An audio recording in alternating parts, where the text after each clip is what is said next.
आदरणीय अध्यापकगण, प्रिय छात्र छात्राओं, कुछ दिन पहले हमारे देश के यशस्वी प्रधानमंत्री श्री नरेंद्र मोदी जी ने वर्तमान परिस्थितियों को देखते हुए एक आपात उच्च स्तर की बैठक अपने सानिध्य में बुलाई थी।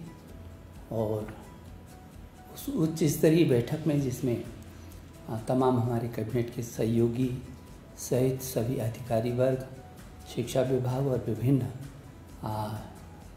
दिशाओं से जुड़े सभी लोग उपस्थित थे।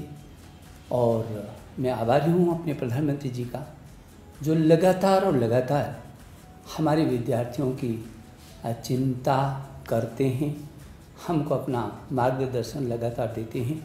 उन्हीं के निर्देश पर एक बहुत ही उच्च स्तरीय बैठक आज हमारे देश के यशस्वी रक्षा मंत्री श्री राजनाथ सिंह जी की अध्यक्षता में हुई, और जिसमें मेरे साथ केंद्र के दो सहयोगी कैबिनेट मंत्री स्मृति ईरानी जी और श्री प्रकाश जावड़ेकर जी सहित मेरे सहयोगी मंत्री संजय धोत्रे जी भी थे। और देश के कई राज्यों के मुख्यमंत्री, कई राज्यों के उप मुख्यमंत्री और सभी राज्यों के शिक्षा मंत्रीगण और दुनिया के सबसे बड़ी शिक्षा प्रणाली तंत्र के सभी सचिव और अधिकारी वर्ग पूरे देश के आज एकजुट थे अपनी छात्रों के सुरक्षा और भविष्य को लेकर।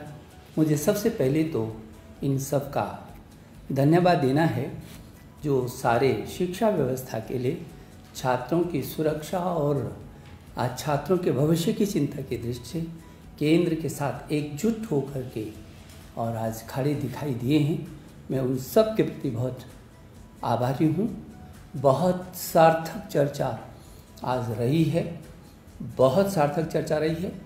बहुत महत्वपूर्ण सुझाव सभी राज्यों से आए हैं, और पिछले वर्ष भी राज्यों ने एकजुट होकर के इस कोरोना काल के महासंकट में बहुत अच्छे तरीके से प्रदर्शन किया था।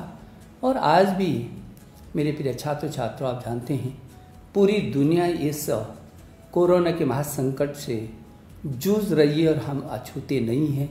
ये चुनौती हमारे सामने है, और मुझे इस बात का भी गौरव महसूस होता है कि हमारे अध्यापकगण ने फ्रंट लाइन पर आकर के जिस तरीके से पूरे वर्ष में मेरे छात्रों को ऐसा महसूस नहीं होने दिया और साथ में नहीं जाने दिया, ऑनलाइन एजुकेशन यथासंभव वहाँ तक पहुँचे हैं जहाँ तक पहुँच सकते थे और पहुँच रहे हैं। जो थोड़ा बहुत कमी है उसको भी दूर कर रहे हैं। शायद ये दुनिया का पहला ऐसा उदाहरण होगा जब 25-30 करोड़ छात्रों को ऑनलाइन पर और घरों को ही स्कूल में तब्दील कर दिया गया होगा। अभिभावकों, मैं आपका अभिनंदन करता हूं।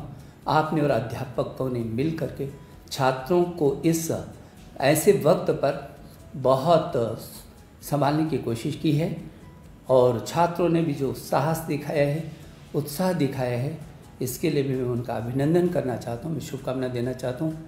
मेरे प्रिय छात्र छात्राओं, जो आज बैठक हुई है उसमें कुछ राज्यों ने कुछ समय मांगा है और सुझाव देने के लिए, और उनको कहा गया है कि 25 मई तक वो अपने सुझाव दे देंगे, ताकि जल्दी से जल्दी हम इस अनिश्चितता को दूर कर सकेंगे। मुझे याद आता है कि जब हमने आपकी CBSE बोर्ड की इंटर की परीक्षाओं को स्थगित किया था, तब हमने आपसे कहा था कि हम 1 जून तक इन परिस्थितियों का आंकलन करेंगे।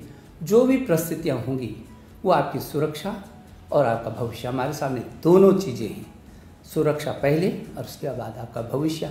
इन दोनों को देख करके हम फिर 1 जून को आगे का आपको अवगत कराएंगे जो भी परिस्थितियाँ होंगी।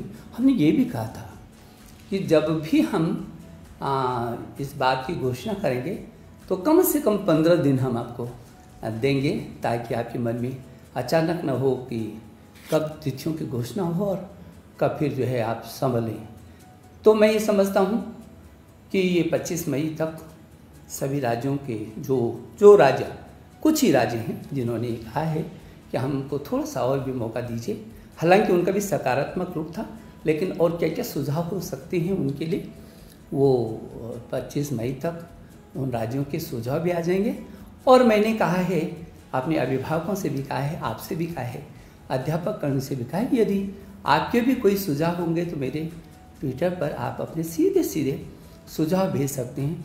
मुझे भरोसा है कि जो हमने आपको कहा है कि 1 जून से पहले और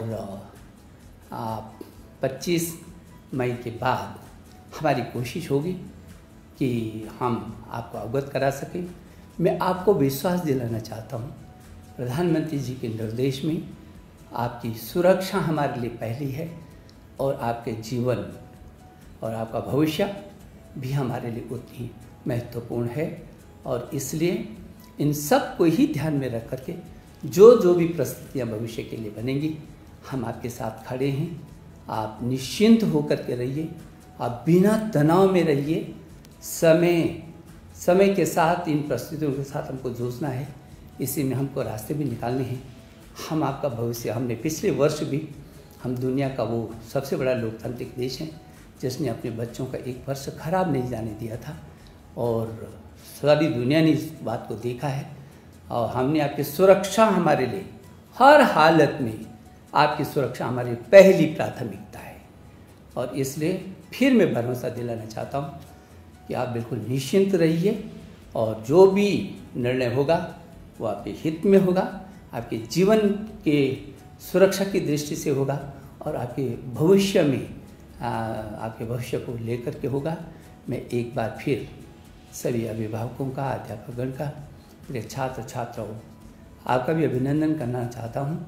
और आज मैं विशेष करके अपने देश के रक्षा मंत्री जी, जो केंद्र में कई बार विभिन्न मंत्रालयों का जिन्होंने जिम्मेदारी संभाली है, और जो उत्तर प्रदेश में याद आता है क्योंकि मैं उत्तर प्रदेश में भी मंत्री रहा हूँ, वो ऐसे ऐतिहासिक शिक्षा मंत्री भी रहे, मुख्यमंत्री तो थे ही। आज उनके सानिध्य में पूरे देश का शिक्षा तंत्र ने पूरा बहुत देर तक विचार विमर्श किया है।